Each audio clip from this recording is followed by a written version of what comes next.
Axel Rose was once a fixture on America's biggest rock stages.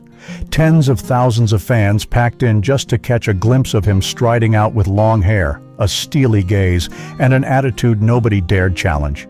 But few know that this tough-as-nails frontman was once a boy kidnapped by his own father, raised in a harsh household, and spent 17 years not even knowing who his real dad was at the peak of his fame. He got tangled in scandals, lost his band, and then vanished from the public eye for nearly a decade.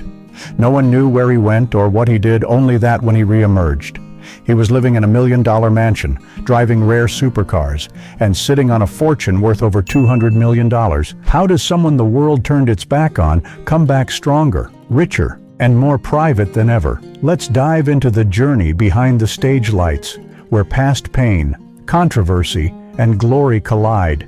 Axel Rose was kidnapped by his own father, raised in a strict religious household, and lied to about his identity for 17 years. But that childhood filled with deceit and repression somehow forged a rock icon whose voice shook the world.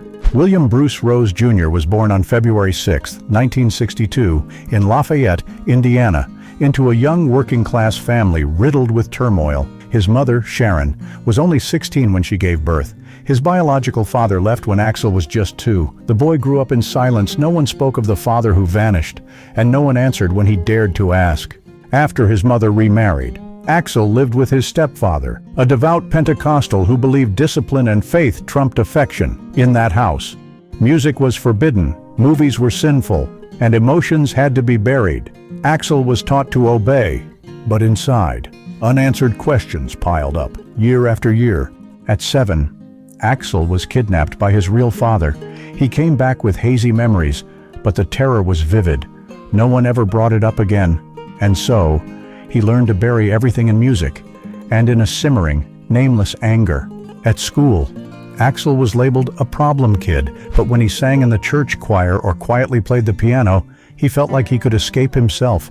Music was the only place where Axel felt he still had worth. At 17, another shock hit Axel. Learned the man he'd called dad his whole life was just his stepfather. The betrayal crushed him. He started drinking, picking fights, and got arrested more than 20 times. Many nights, he slept in a jail cell. No one came to get him. No one checked in. At some point, Axel realized he had a choice: stay in Lafayette and let his past swallow him whole, or leave, even if he had no idea where he was going. And that's when the journey began, from a wounded kid to the king of rock. A young man left home with just a backpack and a few bucks in his pocket, only to have the world screaming his name from stadiums a few years later. How does a nobody turn a rock and roll dream into a living legend? In 1982, at 20 years old, Axel Rose left Lafayette behind, along with a past full of pain, no money, and no clear path, and headed to Los Angeles. It was a city of bright stage lights, but also a place that chewed up the weak. Axel slept in cars, on park benches, in abandoned studios, anywhere he could scrape by until tomorrow. He worked as a bar bouncer, sold trinkets on the street, even signed up for medical trials just to earn $8 an hour for food. At night, he poured his soul out in the grimy clubs of the Sunset Strip. Nobody knew his name, and nobody cared. But Axel had something others didn't: a rage that could sing. For him, music wasn't art, it was a weapon. The cry of a kid who'd been kidnapped, lied to, and forgotten. It was in those nights that he met Slash, the British guitarist with wild curls, a wide-brimmed hat, and a playing style like he was fighting a war. Along with Izzy Stradlin, a childhood friend from Indiana, Duff McKagan, and Steven Adler, they formed Guns N' Roses in 1985. Each carried their own scars, and that raw pain made their music cut deep. When they signed with Geffen Records, nobody expected much. Radio stations wouldn't play their songs, and MTV called them too rough. But then Sweet Child of Mine hit the airwaves, and everything changed. Their album Appetite for Destruction, released in 1987, sold over 30 million copies, turning them into stars overnight. Axel, with a voice spanning 6 octaves and eyes that seemed to burn through the stage, became the heart of the band. Night after night, Axel faced tens of thousands of fans from the stage, but few knew that just a few years earlier, he was a kid sleeping on concrete floors, his name written in police reports for petty arrests. Glory came like a hurricane, But right when it seemed he'd escaped the darkness, Axel started to feel swallowed by the very light he'd once chased. From tiny Sunset Strip stages with just a few dozen fans, Axel Rose rocketed to the top in less than 3 years. In 1987, Appetite for Destruction hit the shelves, initially ignored by the media. But when Sweet Child of Mine played, all of America stopped to listen. The album sold over 30 million copies, turning Guns N' Roses into a global phenomenon. With a voice spanning 6 octaves and a signature rebellious edge, Axel became the soul of a generation. From 1987 to 1993, the band raked in over $150 million from albums and tours. The Use Your Illusion tour alone, stretching 2 years, brought in more than $50 million. In 2016, the Not in This Lifetime reunion tour grossed over $580 million, one of the most successful tours in music history. Thanks to that, Axel Rose's net worth is now estimated at around $200 million. But the higher he climbed, the more Axel withdrew. When the stage lights dimmed, he'd often sit alone backstage, silent amid the applause. At the peak of his fame, Axel chose to live apart from the noise. The way he picks his home says a lot about the man behind the spotlight. After decades under the stage lights, Axel Rose didn't settle in New York, Las Vegas, or scatter mansions across the globe like other stars of his era. He chose Malibu, a secluded, quiet place, tough for the media to reach. There, he owns a mansion worth about $5,300,000, perched on a hillside overlooking the Pacific Ocean. The house boasts an infinity pool, high-end hardwood floors, bulletproof glass around the living room, and a state-of-the-art recording studio tucked in the back. But the real value isn't in the materials or design, it's in the absolute separation from the world. For Axel, this isn't just a home, it's a safe distance from the things that once hurt him: lies, expectations, even applause. Since the Not in This Lifetime tour wrapped in 2020, Axel has spent most of his time here. His days start slowly waking at dawn, feeding his dogs, reading philosophy, sometimes sitting on the porch staring at the ocean for hours without a word. In the afternoons, he steps into his studio not to cut new records but to keep his mind from drifting too far. He doesn't entertain often. Lavish parties are foreign to him. In a rare interview, Axel said, "I don't live here to be seen. I live here to disappear." True to that. The house sits at the end of a steep road, surrounded by trees and a security gate nearly 3 meters tall. Though he could easily own more luxury properties, Axel stays put, not because he shuns change, but because he's learned after years of running. The most precious thing isn't land or location, it's the chance to breathe without being watched.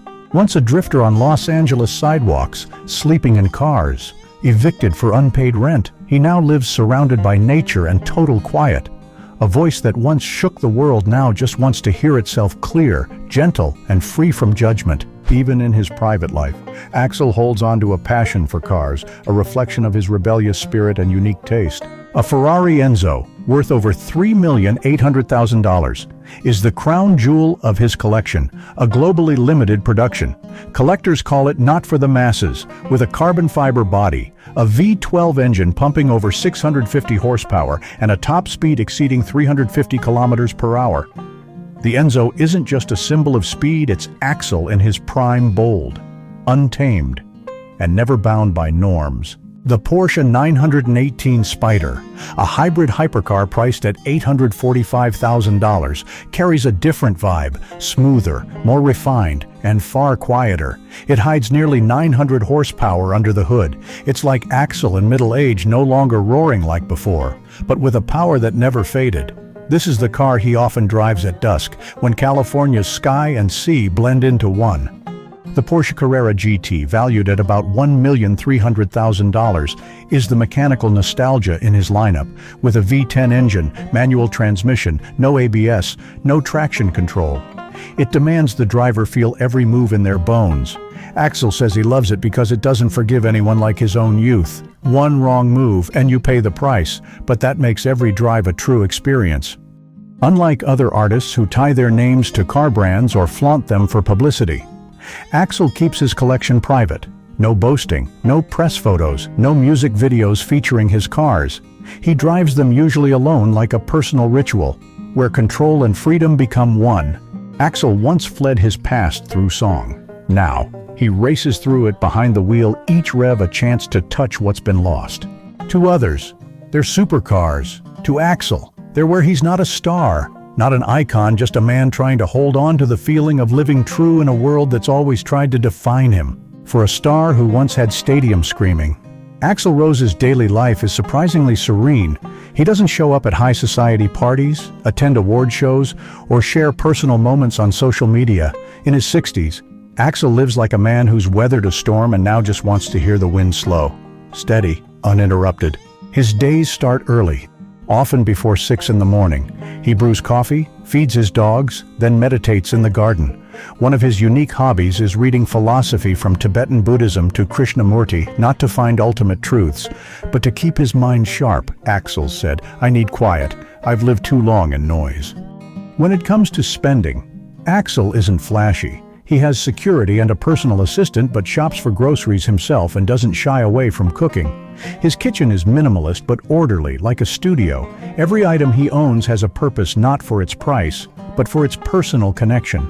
In his Malibu home, he keeps 2 dogs, one a husky he adopted from an animal rescue. He rarely meets with industry friends but stays close with a small circle, a longtime sound engineer, a pal from his pre-fame days, and a gardener who's been with him for over 15 years. Axel also collects vintage microphones from 1940s radio models to early Neumanns. To him, each isn't just a tool, but a sound memory, a reminder of his first recordings back when no one knew his name, but his dreams echoed through the studio. Today, Axel lives alone. No social media, no press, no set plans for the future, but in the way he chooses to live slowly, simply, steadfastly. You see something clear. This is a man who's done chasing. He holds on to what truly matters. And love, that's another story, more complex, harder to pin down, and perhaps what's changed him most. In the 1990s, Axel had a high-profile romance with Erin Everly, daughter of Don Everly from the Everly Brothers. Their love was intense, breakups, reunions, then heartbreak again in 1990. Axel proposed to Erin just hours before threatening to call it off. They married in Las Vegas soon after. The marriage lasted less than a year. Erin once described Axel as both tender and unpredictable, and maybe that's why no one could hold on to him for long. After Erin, he had brief relationships with model Stephanie Seymour and a few others in entertainment, but none became a lasting part of his life. Axel has no children, no traditional family. In recent years, he's rarely appeared with anyone at public events. The press speculates, fans ask, but he stays silent. For him, privacy is the one thing he can still fully claim.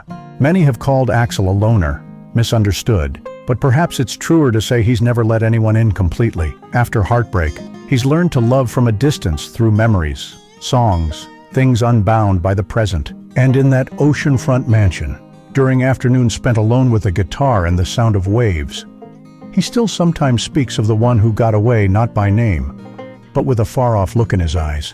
For Axel Rose, love isn't something he's held on to, but it's what shaped him in his music, and in the solitude the world can feel in his voice. He once said he wasn't afraid of the stage lights, but what Axel Rose truly feared was losing control. And right at the peak of his fame, he got swept up in storms no song could wash away. In 1991, during the Use Your Illusion tour, an incident in St. Louis sent Axel's image into a tailspin mid-performance. He leaped off the stage to snatch a camera from a fan, then walked out, leaving the show unfinished. The result, a riot broke out. More than 60 people were injured, and the venue was left in ruins. Axel faced lawsuits and was banned from performing in the city for over a decade. Not long after, he was hit with a sexual assault allegation from former model Sheila Kennedy, tied to a party in the late 1980s. Though no solid evidence emerged and the case didn't go to trial, the media latched onto his dangerous rebel persona, spiraling it further out of his grasp. But the biggest storm didn't come from outside, it brewed within the band. The bond between Axel and Slash, the other heart of Guns N' Roses, began to crack. Axel wanted control over everything's schedules, style, sound. Slash wouldn't bend. In the end, the band fell apart, no official announcement, but everyone knew the dream was over. For more than a decade after, Axel all but vanished. No new music, no interviews, no explanations. He lived quietly, dodging the public eye, only resurfacing in 2008 with Chinese Democracy, a project nearly 15 years in the making, panned by critics despite costing millions of dollars. Few knew that during those years. Axel grappled with serious mental health struggles. In 1986, he'd intentionally overdosed on painkillers, a silent act that left painful traces in the eyes of those close to him. He turned to past life regression therapy, meditation, and unconventional healing, not to get back to normal, but to find the strength to face himself. Then, something remarkable happened in 2016. Axel and Slash reconciled, embracing after 23 years apart, and stepped back onto the stage together for the Not in This Lifetime tour. When the opening notes of November Rain rang out, fans wept not just for the music but for a reunion no one thought possible. From a man the media had written off, abandoned by his bandmates. Axel rose again. No apologies, no explanations, just his voice. And maybe that's how he came back to life, not with words, but with the same music that saved him all those years ago. Not everyone understands Axel Rose, but anyone who's heard him sing knows that's the sound of a soul torn apart and stitched back together, piece by piece. And that's what made him an icon, flawed, but irreplaceable. From Welcome to the Jungle to Sweet Child of Mine and November Rain, Axel Rose's voice defined a golden era of rock, a voice spanning 6 octaves, a performance style so intense no one could mimic it. Axel didn't just inspire bands like Avenged Sevenfold or My Chemical Romance, he became a cultural blueprint. His look, bandana, sleeveless shirt, tight leather pants, wasn't just stage fashion, it was a declaration for a generation that refused to conform. That style still fuels streetwear brands and young artists, 30 years after he first stepped onto those early stages. But what's most unforgettable about Axel isn't the accolades or numbers. It's that he never stopped wrestling with himself and never stopped singing, even when the world turned its back. At 63, Axel still tours, still performs night after night. Not with the same raw fury or fiery wail of his youth, but with something deeper in every lyric, the calm of a man who's walked through fire and is ready to leave behind something that matters. He once rebelled because no one listened. Now, he sings to hear himself and to let the lost souls out there know they're not alone. A life full of storms, a voice that never belonged to the safe crowd, yet it resonates with millions who felt misunderstood by the world. Do you remember where you were the first time you heard Sweet Child of Mine? Share that moment, because sometimes music binds us tighter than words ever could.